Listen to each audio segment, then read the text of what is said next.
Joe, we're talking First Temple period, Babylonian destruction of Jerusalem. In the last building, you mentioned bureaucracy, and that has a link to where we are standing right now. That's right.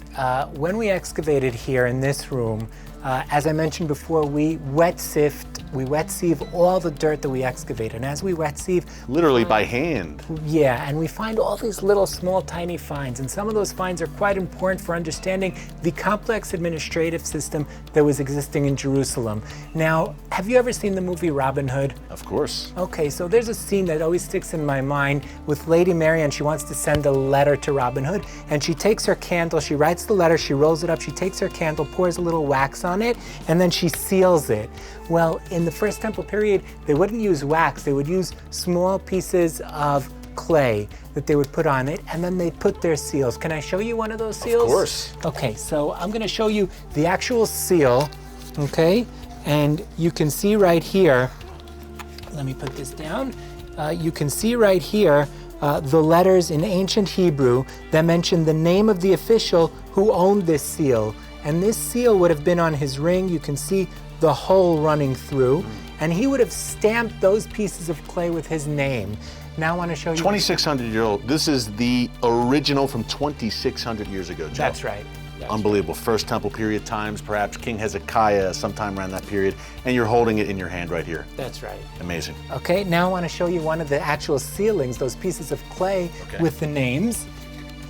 It doesn't really look like much, and that's why we need to use wet sieving to find it. But this is the name of a different official who stamped a letter in order to seal it. And the name is quite interesting because it mentions Le'achiav, to Achiav, Ben, the son of Menachem.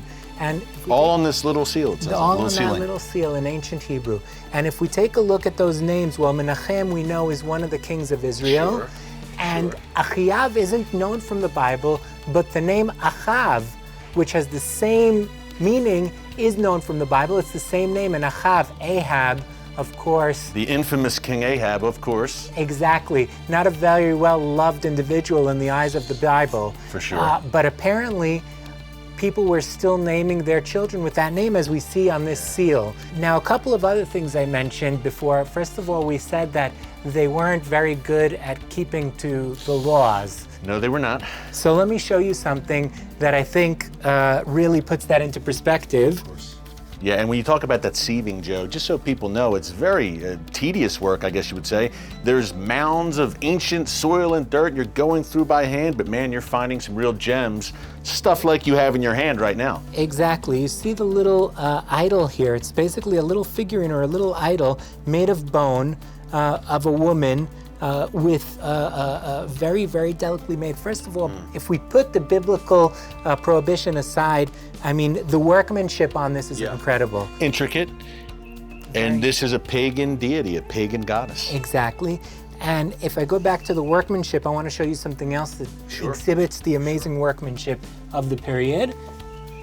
Some of the people in Judah at that time, sadly, were probably worshiping similar deities to the Babylonians.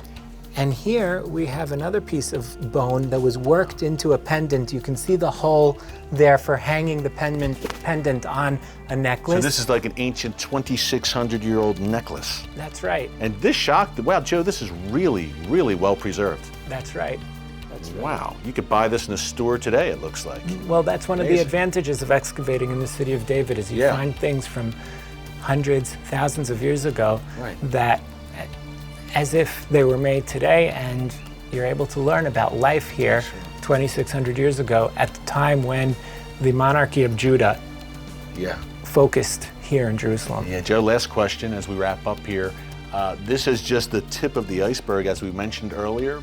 What's next? What do you expect to find here next as you continue to excavate?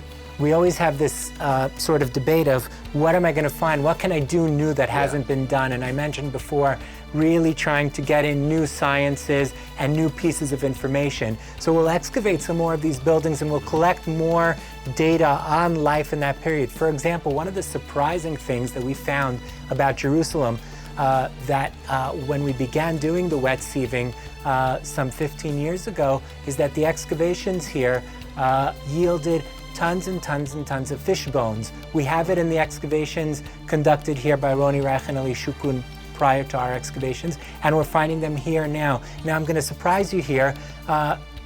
Jerusalem is not on the ocean. There isn't a river with fish. You don't have trout swimming around here, but they're shipping fish in from the coast because fish was part of the staple diet in Jerusalem in the First Temple period. Of course. Joe, this never gets old, does it? Never, never. It's an exciting job every day. Every day holds something new. We live in exciting times. Joe, thank you so much. It was great. My pleasure. Thank you, my friend. Amazing stuff. Thanks again to Joe Uziel and the great team of archaeologists at the Israeli Antiquities Authority, and of course, our good friends at the City of David. Folks, check them out. They are doing groundbreaking work.